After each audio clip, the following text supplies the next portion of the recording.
নমস্কার, আমি সঙ্গমিত্রা। আমার এই সহজ রান্না চ্যানেলে আপনাদের সবাইকে স্বাগত। আজ আমি রান্না করছি ছোলা কচু ভাজি।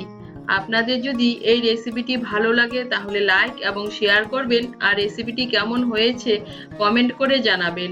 আরও নতুন নতুন রেসিপি পাবার জন্য চ্যানেলটিকে অবশ্যই সাবস্ক্রাইব করবেন। ধন্যবাদ। ছোলা কচুর ভাজি বানানোর জন্য লাগবে ছোলা কচু। এখানে আমি এক টুকরো ছোলা কচু নিয়েছি। আমি কচুটার খোসাটা ছাড়িয়ে গ্রেটার দিয়ে গ্রেট করে নেব। আপনারা বটি বা ছুরি দিয়েও কুচি কুচি করে কেটে নিতে পারেন। এই দেখুন, কচুর খোসাটাকে আমি ছাড়িয়ে নিয়েছি। এখন একটা গ্রেটারের সাহায্যে আমি গ্রেট করে নেব।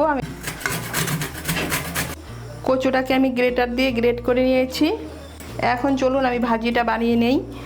রান্নাটা আমি সর্ষের তেলে করছি, আপনারা চাইলে সাদা তেলেও করতে পারেন। তার জন্য কড়াইতে দিয়ে দিয়েছি সর্ষের তেল। তেলটা গরম হয়ে গিয়েছে, এর মধ্যে আমি দিয়ে দিচ্ছি ফোড়নের জন্য নিয়েছি হাফ ছোটো চামচ কালো জিরে, আর দিয়ে দিচ্ছি দুটো কাঁচা লঙ্কা।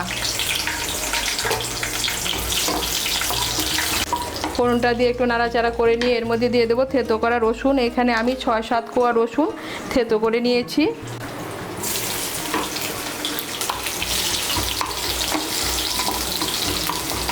রসুনগুলোকে ভালো করে তেলের সঙ্গে মিশিয়ে নেব। মিশিয়ে নিয়ে একটু ভেজে নেব।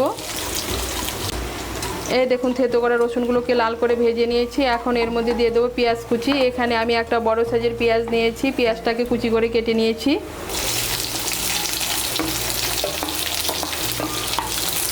পেঁয়াজ কুচিটাকে মিশিয়ে নেব। মিশিয়ে নিয়ে লাল করে ভেজে নেব।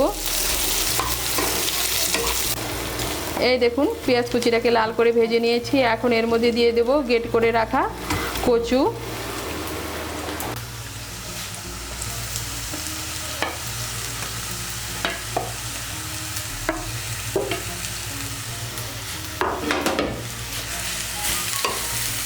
কচুগুলোকে ভালো করে মিশিয়ে নেব তেলের সঙ্গে। মিশিয়ে নিয়েছি। এখন এর মধ্যে দিয়ে দেবো স্বাদ মতো নুন।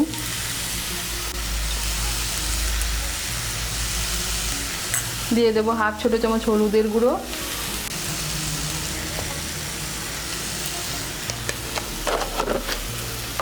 দিয়ে দেবো চিড়ে রাখা কাঁচা লঙ্কা। এর মধ্যে আমি 4-5টা কাঁচা লঙ্কা দিচ্ছি। ঝালটা আপনারা আপনাদের স্বাদ মতো দেবেন। সমস্ত উপকরণ ভালো করে মিশিয়ে নেব। মিশিয়ে নিয়েছি। এখন আঁচটাকে একদম কমিয়ে 2-3 মিনিটের জন্য ঢেকে দেব। আঁচটাকে কমিয়ে 2-3 মিনিটের জন্য ঢেকে দিয়েছিলাম। এই দেখুন, কচুটা অনেকটা মজে গিয়েছে। এখন একটু নাড়াচাড়া করে নেব। নাড়াচাড়া করে নিয়ে আঁচটাকে মিডিয়াম করে আবার আমি 2-3 মিনিটের জন্য ঢেকে দেব। এইভাবে আমি ঢাকা চাপা দিয়েই রান্নাটা করব। এর মধ্যে আমি আলাদা করে কোনো জল ব্যবহার করব না। কচুর জলে কচুটা সেদ্ধ হবে। আঁচটাকে কমিয়ে আবার 2-3 মিনিটের জন্য ঢেকে দিয়েছিলাম। দেখুন, কচুগুলো প্রায় সেদ্ধ হয়ে গিয়েছে। আপনাদের কচু যদি সেদ্ধ না হয়ে থাকে তাহলে এর মধ্যে সামান্য একটু জলের ছিটা দিতে পারেন। এর মধ্যে দিয়ে দিচ্ছি সামান্য একটু চিনি। চিনিটা অপশনাল, আপনারা যদি পছন্দ না করে না দিলেও চলবে। এখন আঁচটাকে মিডিয়াম করে কচুর জলটা শুকিয়ে যাওয়া পর্যন্ত রান্না করে নেব। এই দেখুন, আঁচটাকে মিডিয়াম করে কচুটাকে আমি ভালো করে ভেজে নিয়েছি। আর এর মধ্যে আমি আরও 2টো কাঁচা লঙ্কা দিয়েছি।